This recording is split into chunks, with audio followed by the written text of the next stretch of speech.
this video I'm going to show you how you can indent bullet in Slack. So if you are writing a list where you want to list items and they should be in indented format, it is pretty simple.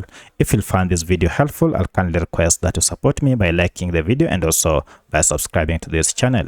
Alright, so to indent text with bullet, first go ahead and write your text. So for my case, it is a list of names, and then I want to go ahead and start listing the names in bullet format.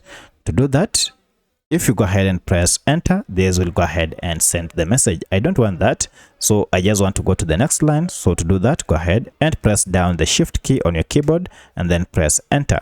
From here, you can go ahead and choose the bullet here, you can see, or you can also choose numbers if you wish so.